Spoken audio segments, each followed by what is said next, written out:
Hi guys. You can't talk about this current election cycle without talking about Donald Trump. Many of you know that in my real job I work with the media. I have no control over the content. I work behind the scenes, but I do work with the media every day. And so I see probably 5 times as much news as the average person. And I have never in my life seen any politician be misrepresented and mistreated as much as Donald Trump is by the media. Now, whether you love Donald Trump or you hate Donald Trump, pay attention to this. The media is constantly taking quotes and throwaway comments out of context and presenting them as Donald Trump's policies. And the most recent example of that is the Chris Matthews interview, where if you've watched the interview, and not many people have actually watched the interview because it was on CNBC.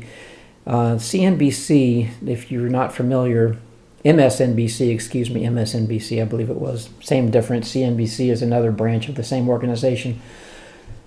MSNBC and CNBC are national news networks which regularly get fewer viewers than many local newscasts.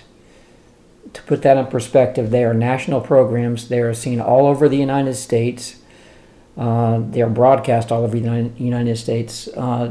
But if you look at the ratings for their programs, many local newscasts, which are broadcast only in one city, have more viewers than their networks do over the entire country.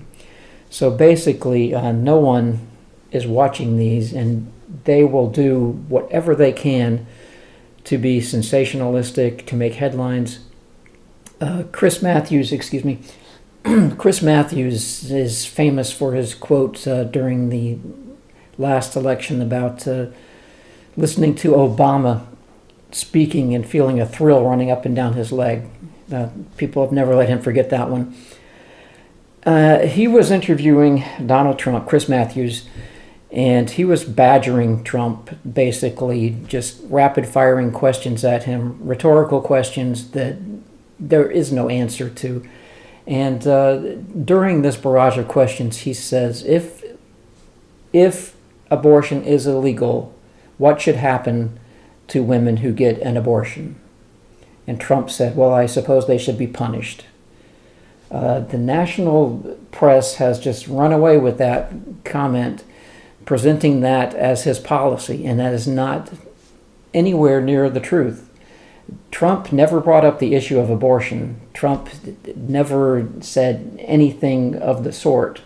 That's an ambush question from the interviewer. Anyway, to get that out of the way, but they have done that to Trump many, many, many times, taking something that he says completely out of context. It wasn't the subject he even brought up, and he was responding to a hypothetical question that he probably never should have responded to. He probably just should have said, I don't answer hypothetical questions.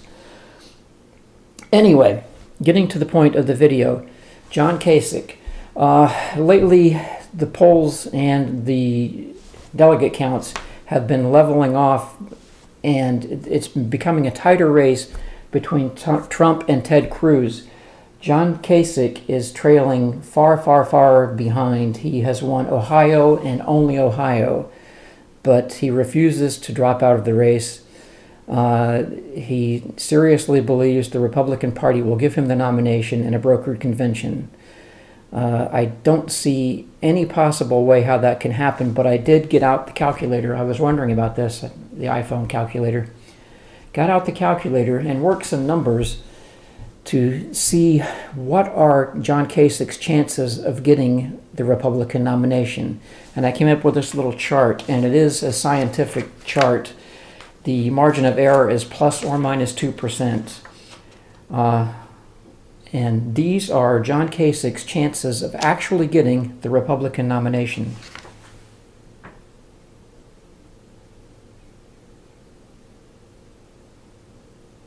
Even if your silly fairy tale was true, we have a little saying in München. Get the fuck out of here!